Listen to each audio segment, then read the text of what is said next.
Hello and welcome to the 8th episode of the Social Innovation Think Tank. My name is Tracey and I'm Professor of Innovation and Organisation at the Cambridge Judge Business School and Co-Director of the Cambridge Centre for Social Innovation.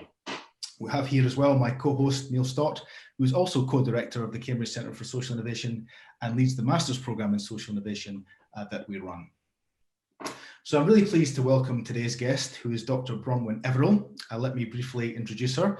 Bronwen is the class of 1973 lecturer in history at Gonville and Caius College at Cambridge University. She is, of course, a historian, and her research is focused on the place of Africa and the role of Africans in the shaping of modern ideas about humanitarianism, empire, commerce, and the economy. And we've invited her on to the Social Innovation Think Tank to talk with us about her recent book, which is called Not Made by Slaves, Ethical Capitalism in the Age of Abolition, which was published by Harvard University Press this year. And the book gives an account of how abolitionist businesses from Europe, the US, and West Africa used the power of consumers to challenge slavery and to try and construct a more ethical form of capitalism. And it's a really interesting book, both as a historical study, but also because many of the ideas covered in the book have such contemporary relevance, and a lot of the struggles that are described, such as what it means to lead a business that's responsible, that's ethical, that's fair, will of course resonate with social innovators today. So I think it's a very interesting time to be speaking. So Bronwen, thank you very much for talking with us. Before we get into the arguments presented in the book itself, could you please tell us a little bit more about your research, the work that you do, and really how you came to write this book? Yeah, sure. So I have been working in Sierra Leone and Liberia, and also more recently in Senegal and Gambia, as my PhD developed and I moved into this project. I have been working on questions about humanitarianism and what its relationship with empire was in the 19th century.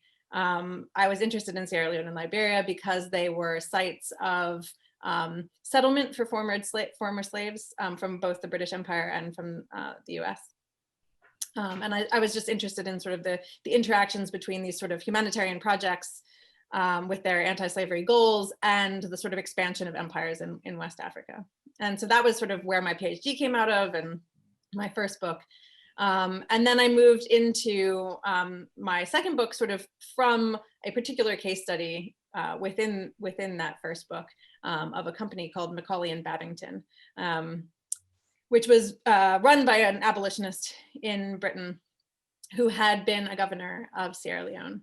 And I was just curious about how he sort of used his networks and sort of approached his business as an abolitionist. And so I sort of started from there and then sort of traced all the connections across West Africa and across the Atlantic world more generally. Great. Thank you very much. So turning to the book itself, can you tell us what is ethical capitalism and how did it emerge as an idea? Yeah, so in the book, I use the idea of ethical capitalism as a sort of bundle of a variety of different ideas and arguments put forward by abolitionists from the late 18th through the late 19th century, effectively.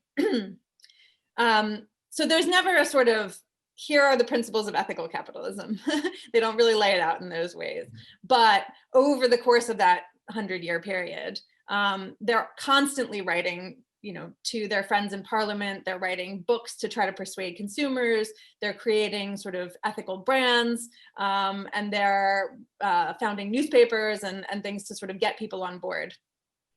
And in all of that, I argue that they developed this idea of a sort of loose idea of ethical capitalism, which is basically using marketplace interactions and the sort of idea of the consumer's interest to reform capitalism.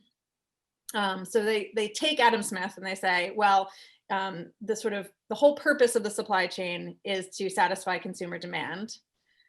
So therefore, consumers are responsible for everything that happens within that supply chain. And therefore, if we want to make the supply chain more ethical, we have to get consumers to behave more ethically.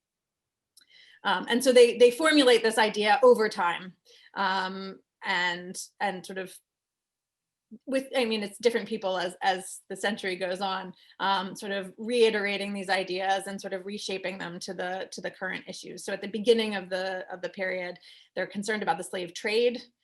Eventually the slave trade is abolished, and they successfully sort of begin campaigning against enslaved labor. And then it sort of moves on to questions about indentured labor and what they call, or what people are calling at the time, wage slavery, and then trying to fit that as well into their frame. Neil? Yeah, so what choices did 18th and 19th century consumers have in supporting the anti-slavery movement? And can you give me a couple of examples, please? Sure. So the sort of most famous ones that I think many people in Britain will know about are the sugar boycotts in the 1790s. So people who are sort of on board with the abolition movement, the abolition of the slave trade movement in the 1790s in Britain, decided to abstain from sugar. So they were going to boycott the use of sugar because it was produced by enslaved labor in the Caribbean. And they thought that if they could reduce the demand for that kind of sugar, then that would sort of have a knock-on effect on the amount of slaves that were being exported from West Africa. But sugar was like everywhere in the economy by the 1790s. It had a massive boom in the late 18th century, and it was really hard to sort of extricate people from using sugar. And so what the abolitionists I study look at to do is replace West India sugar with other kinds of sugar. So whether that's sugar from the East Indies, so from colonial India, or whether that's sugar grown on plantations in West Africa. So one of the arguments that they have is that, like, rather than exporting people from Africa to produce tropical plantation goods in the Caribbean, they could try to set up plantations in West Africa to grow things like sugar. So the French are really keen on that. And so they're looking for alternative places for these ethical goods produced by free labor instead of enslaved labor. So sugar is one of them. Later on, cotton becomes a real focal point of the movement. So there are the products themselves, the things that, like, they're trying to replace the goods that are made by enslaved labor with goods that are made by free labor. And then there are actually just sort of anti-slavery branded goods that are meant to remind people to purchase things that are not associated with slavery, or to, give money to the anti-slavery cause or whatever. So Thomas Clarkson, who's a big name in the abolition movement, he's like basically the sort of one of the founders of British abolitionism, writes that people were using sort of hairpins and snuff boxes, and wearing sort of cameos that have the very famous Wedgwood logo of "Am I not a man and a brother," which is on the cover of the book, in case you need to refresh your memories. But it's a sort of kneeling slave praying, and that proliferates everywhere, and so it becomes this sort of recognizable brand of anti-slavery that you can also purchase. And so you can get a sugar bowl that says, East India sugar, not made by slaves, with that brand on it. Obviously you can put whatever you like in there, but the bowl itself becomes an anti-slavery bowl. And who do you think were the people buying these sort of products?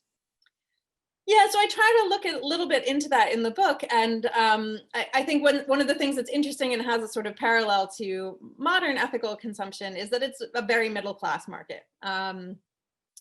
These goods tend to be, so the goods that have the anti-slavery brand on them tend to be sort of fashionable things, and people are trying to use them to sort of differentiate themselves through fashion. And then the goods that are free labor produced rather than enslaved labor produced tend to be more expensive, because although the campaigners are trying to make an argument that ultimately free labor goods will be cheaper and therefore in the consumer's interest in the long run, at the time when they're making these arguments, for sure, they are not, because there's a lot of tariffs on goods that are produced outside of the empire. And so slave produced sugar is much cheaper. And also we now know that enslaved labor is actually quite a bit cheaper than free labor. So yeah, there are these price premiums that they end up paying as well, which sort of put them out of reach of the sort of mass market for things like sugar and cotton. So I'm also interested to know how abolitionists persuaded these consumers. What techniques did they use? I mean, you mentioned a couple in terms of, sort of prestige branding. And encourage them to be, as you put it, capitalism's moral compass, which I thought was a really nice phrase. Yeah. Well, there is the brand, and that is pretty prolific. And there is a lot of pressure through the kinds of publications that they are setting up. So newspapers and sort of letter writing campaigns. It's very tied into the sort of broader explosion of popular political culture in the 19th century more generally. So, people campaigning, women getting really involved. So one of the hallmarks of this movement is the role of women in trying to pressure their friends to use East India sugar. And so, for instance, in one of the many newspapers that is founded around this movement, there's a sort of sample dialogue written by one of the contributors to show how you can convince your friends to use East India instead of West India sugar in a sort of casual chat with them around the tea table. And so it sort of gives one of the characters all of the kind of comebacks that you could have, oh, well, I'm just one person. How is my consumption going to make this difference? And then it's like, well, by you not consuming, we've calculated it. And here's the answer. You will, over 9 years, save, 3 people's labor or whatever. And so they try to manufacture these sort of, there's an economic argument through the sort of numbers, and then there's a sort of moral appeal. So saying, like, they call West India sugar blood-stained sugar, and they really try to push this image of, oh, this sugar that you're having is sort of morally disgusting because it's associated with the slave trade and slavery. So there is sort of a variety of different tactics that they use, but like what we now call and many abolitionists called at the time moral suasion is the sort of main one, where they're trying to get people to influence their friends and their immediate networks, whether that's through fashion or through sort of this kind of intimate persuasion at the tea table. And how did people who resisted this behave in the how did those people who are actually producing slave products resist this sort of pressure? Initially, I don't think they see it as much of a threat because although the campaigns in the 1790s make a lot of noise, and there is a sort of popular impression that abolitionism has this wider appeal, the actual amount of impact it has on the sort of imports of West India sugar is fairly minimal. And so I don't think they see it as an economic threat. And I think that might be sort of part of why they sort of ignore the threat at all. And then when the slave trade is abolished in 1807, I think they start to realize that this could be more of a force. But then people sort of relax about the slave trade from that point on. So the slave trade's abolished. It's probably, they're taking care of it. And then it isn't until the 1820s that people start to become sort of really worried about enslaved labor.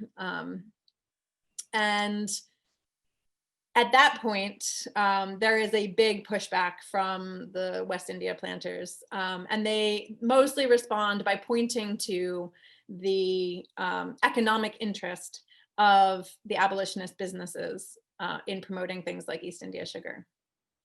Or sugar produced in Mauritius or in West Africa. And the way they do that is by pointing out that people like Zachary Macaulay, who has a business and is an abolitionist, is going to make money from the fact that this campaign is seeming to be successful in persuading Parliament. So they basically argue that that it's not in the consumer's interest, it's in Macaulay's interest to have people switch to free labor sugar. Paul? Yeah, I mean, that's really interesting. I was going to ask you a little bit more about that, about the extent to which these doubts about authenticity of the motives, what we would call social washing or greenwashing today, to what extent was that prevalent in the movement at this time? Yeah, well, that is a big, big concern. And people are very concerned about that. They're really concerned because they have no way of knowing anything about the supply chain. And really that's what the whole problem was in the beginning, right? So they found out that slavery was in the supply chain and that they, as consumers of sugar, were responsible for enslaving these people. And so that makes them very nervous all the time. And so there are all of these letters, right, from people writing to these businesses saying, I would really like to buy your goods, but how do you know that there's no slavery anywhere in the supply chain? I've heard that there's slavery in the supply chain. I've heard about these cases of fraud where people have claimed that they are, that they're producing free sugar or free cotton, but actually it turns out that they're not. Or somebody saying, oh, well, somebody's invested in free labor cotton production simply so that they can make more off of the sort of premiums that you pay for that they can then invest in slaves. So there are all these rumors going around about how ethical these kinds of concerns actually are. And then on top of that, you get people like Macaulay, who does engage in like a lot of sort of manipulation of his friends, or of the fact that he also sort of acts as a banker to some of his friends, so invests in various like East India Company schemes, or they set up a free labor sugar company. And all of these are attempts to get free labor sugar to the market in a sort of affordable way. But obviously he's going to make a profit out of that. And so people like John Gladstone, the very famous West India planter and father of William Gladstone, just rip him apart in the newspapers and say, there's no way that this guy is for real. He's just doing this to sort of dupe you into spending money in his business instead of our business. So yeah, I mean, so there are problems. So for instance, Macaulay is involved in a scheme in Mauritius, which turns out to be using enslaved labor. And any time that there is something that turns out to be true, it just sort of pushes everybody back for a little while, and everybody gets on the defensive. And effectively what that ends up meaning is that as you travel through this century, the kinds of writing about ethical capitalism become more and more defensive over time, and paint a sort of a narrower and narrower picture of what they're trying to achieve. So they're no longer interested in sort of transforming the global capitalist economy into an ethical thing. They're very narrowly focused on eliminating a very specific kind of slavery by the end. It's interesting. And are you able to get a sense through your research of the motivations of the various actors? I mean, to what extent are they pure, mixed? How easy is it to say, given this obviously happened some time ago? Yeah, I mean, I would say that they're pretty pure in that these guys are like serious evangelical abolitionist diehards.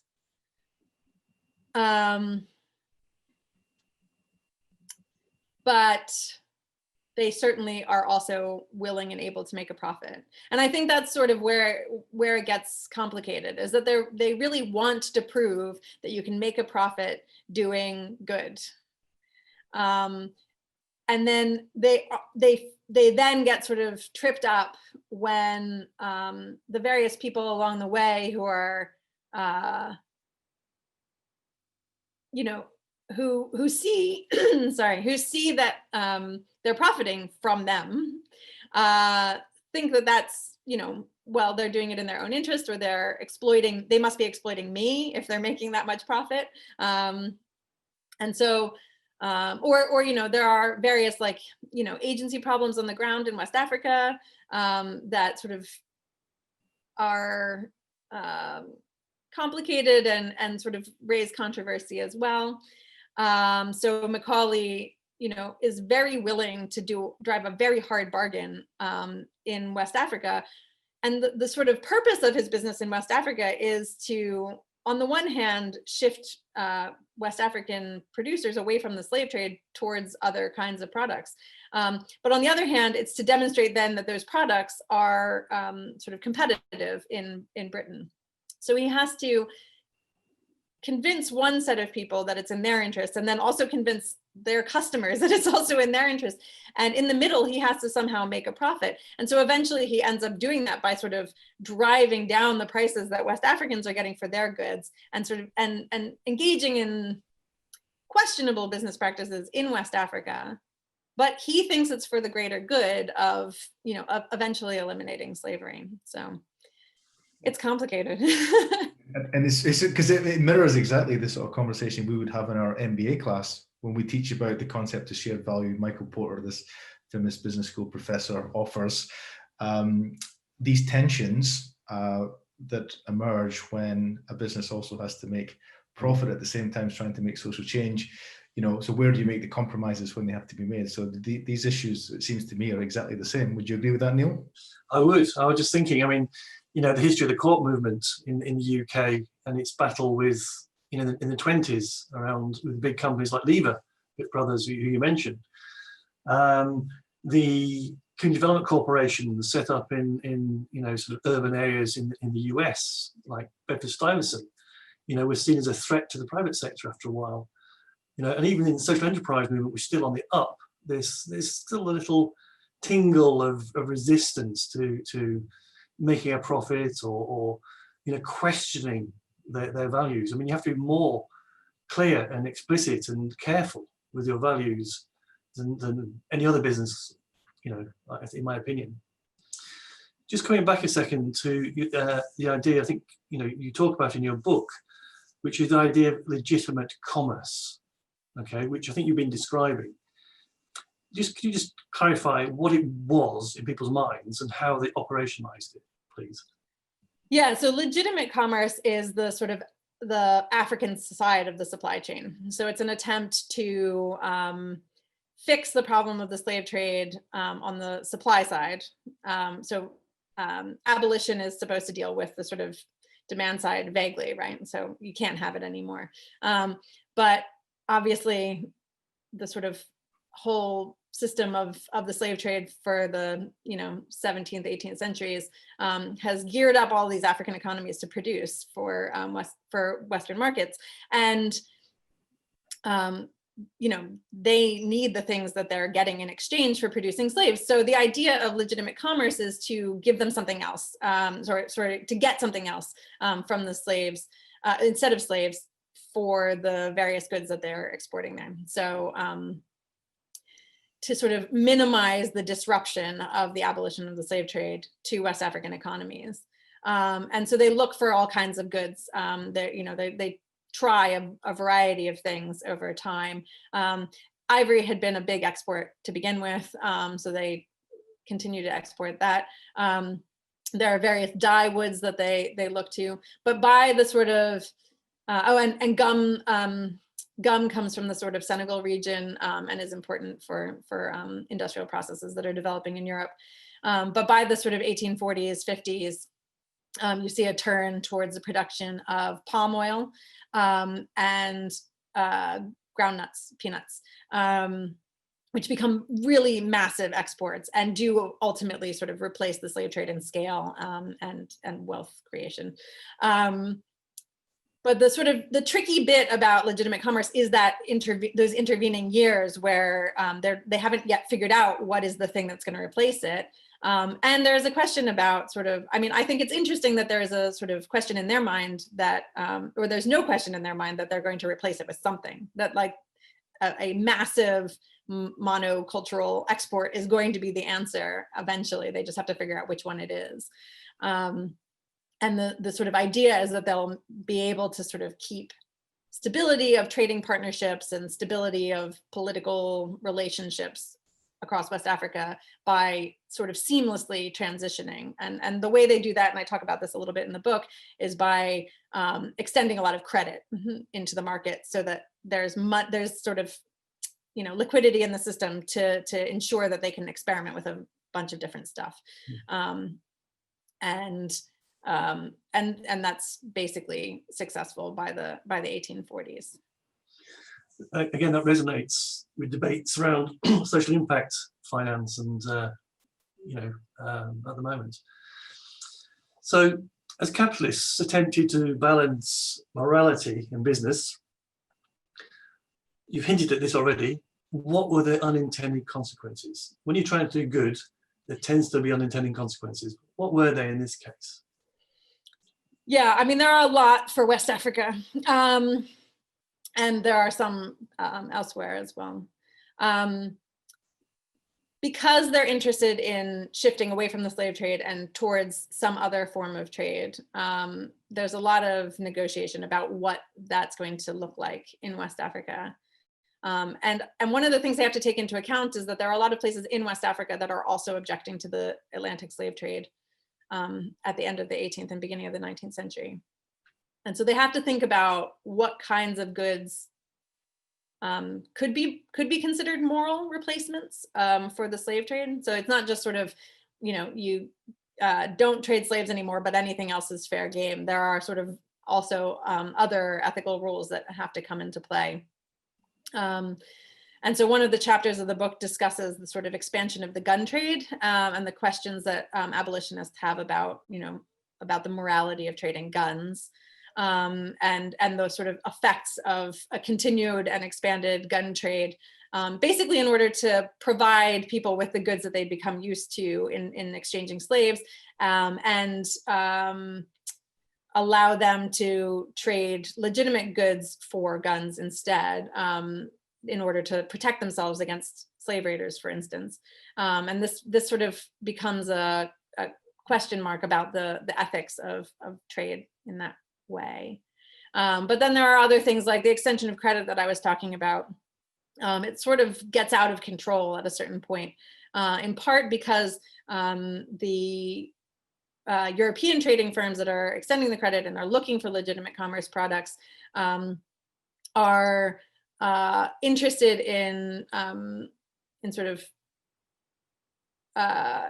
keeping a cap on the prices that they're going to pay for those legitimate commerce goods, because there's all this competition and there's a sort of renegotiation of all the terms that they had during the slave trade, and a sort of opening up of, oh, well, we can trade anything with anybody again. Well, okay, you know, let's renegotiate all of this. And so there's an attempt to sort of keep the prices low by negotiating these sort of forward credit contracts. That eventually ends up meaning that they have to call in the sort of British government or the French government in some cases to guarantee their collateral. I mean, essentially they have to take land as a form of collateral, and this sort of leads to increasing imperial encroachment in West Africa.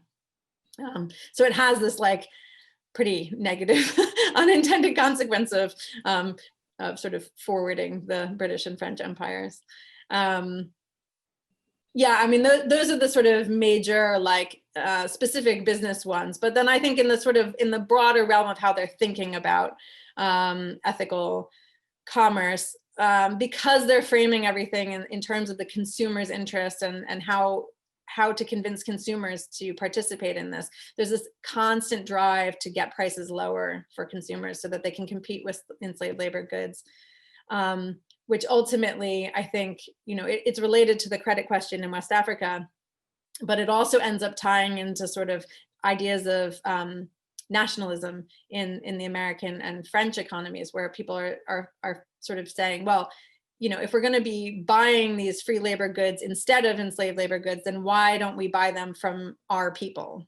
Why don't we, you know, use our power as consumers as a vote for, and in the case of America, free white labor instead of enslaved labor?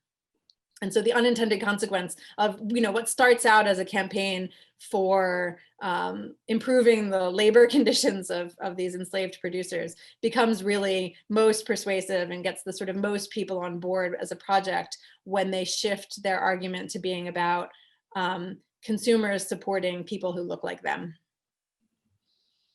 Paul?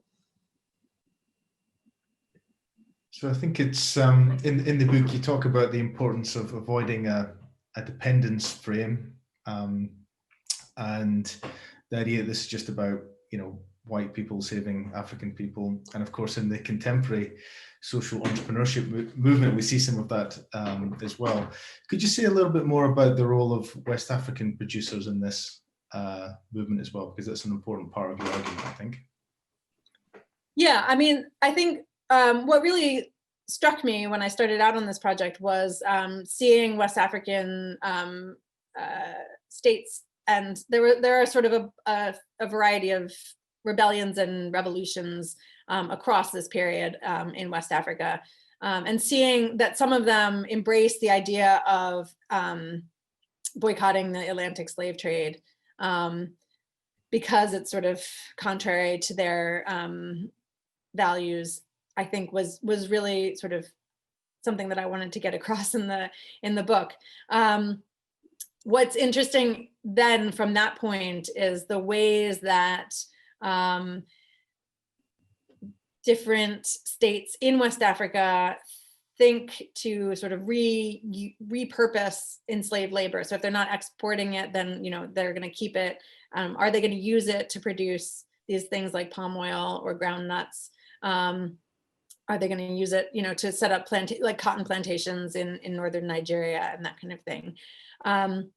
So there's that on the one hand, but then there are also, because ground nuts and palm oil actually don't require massive control of the land, these other movements where people are sort of moving away from the centers of power that had been important during the slave trade to set up their own sort of,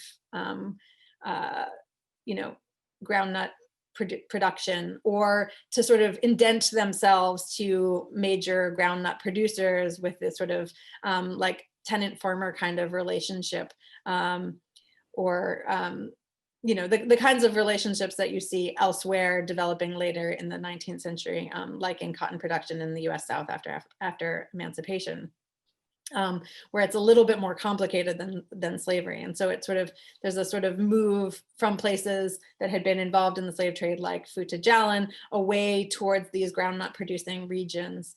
And so there is a sort of element of legitimate commerce providing a way for people to set up independent kinds of peasant farming.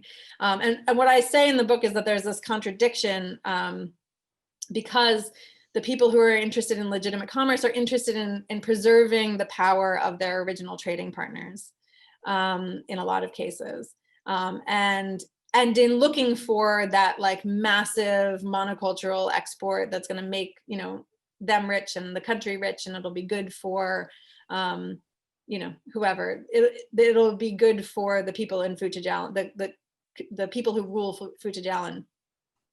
But in fact, the people who could really benefit from this are sort of like yeoman farmers, right? So like moving away and sort of setting up their own plots and participating at this lower level. But actually that doesn't get recognized as success by the movement, because it's not generating, a huge amount of wealth. It's sort of independent yeoman farmerness, which they don't necessarily see as this, massive success because of the sort of low levels of, so people are selling a few peanuts and then they get a few things from the international market, and they're mostly just getting by. I mean, as you talk, and your book, does talk about this a lot, is the interconnections, the global interconnections of trade and peoples. The complexity really shines through in the book. So what can 21st century social innovators, the people that we teach on our masters and others, learn from these earlier attempts to create ethical capitalism? Yeah, I think it's interesting because the thing that I was thinking about in terms of modern parallels while I was writing the book were things like the fair trade campaign, or the ways that branding gets used in, Rainforest Alliance coffee, or, fair trade bananas and that kind of thing. But as I was writing it, actually, the stronger parallel, I think, becomes, to me, the sort of climate crisis, and the way that framing these kinds of crises or problems within capitalism as a consumer responsibility has all of these unintended consequences, I think. And so if you try to frame, climate change as sort of an individual consumer's responsibility, so it's in your interest, it's in your interest to turn out your lights more because you'll save money. Or, adding a 5p bag charge because then it'll be in your interest to remember to bring a bag because it'll cost you less in the total shop. Were things that just kept coming, oh, they're using those same tactics. And I think what I would take away from my book, this is a bit negative, is that there's a danger in putting it all on the consumer, because there isn't necessarily, there's a limit to what the consumer can do in the system. And it basically says, well, the system is fine, we just need to tweak this tiny little part, which is what the consumer is doing, and then it'll have all these knock-on effects on the supply chain. When in fact, in terms of, abolishing slavery or abolishing the slave trade, it's actually, when it comes down to it, yes, there are all these consumer pressures, but it's a government intervention that does the thing. And it's a law that's passed that makes the change. And so I think those two are connected, and you probably can't have one without the other. You definitely won't have the political change in a sort of democratic society without all the consumer pressure.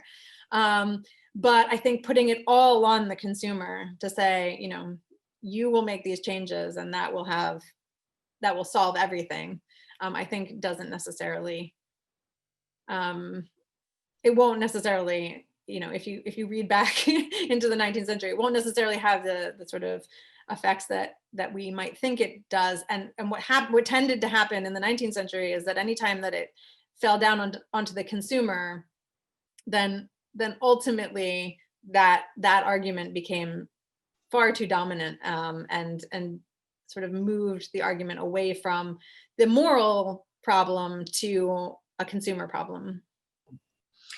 What I found fascinating is, there's hundreds of years of effort and activity and activism and thinking and writing about these issues. I mean, it was a long haul. It wasn't a short, sharp project. It was, a long, painful process. And I think, modern day social innovators sometimes forget that. They think that with enough goodwill, ideas and pressure, that they can achieve anything. And I'm not totally convinced, reading books like yours. Is that fair? Yeah, I mean, I would say that I think the real takeaway is that business alone can't do it, that it has to be part of a wider transformative project. And I think also government can't do it alone either. It has to be part of a wider transformative project. And so I think you need everybody sort of operating on the same page. Which luckily is the ethos of our centre, where we try and, bring, government, corporate, public, corporate and social together for conversations in one place. Yeah, exactly. Paul. That's right. Yeah, we would call that social extrapreneurship. Other people would call it systems leadership or systems change, but I guess it's exactly the same thing. It was also interesting, as you were talking in that last response there, thinking back to one of the first think tanks we did on social symbolic work. We had Tom Lawrence and Nelson Phillips. They came in to talk about their book, and a lot of that was about the importance of movements framing problems in particular ways and framing solutions in particular ways. And I think that comes through really clearly in your book as well, that actually that framing work is such an important part of what it means to be a social innovator. So I think there are lots of different lessons that one can pull out. Yeah, exactly. There's, yeah, I mean, the framing thing, you know, they're moving the Overton window or whatever. they're changing the frame of the debate. Exactly. On that note, can we say thank you very much for joining us today, and highly recommend, you know, to anyone, you know, watching this to look at the book, read the book. It's very sobering as well as fascinating. Thank you very much. Thanks so much for having me. Thank you very much, Bronwen.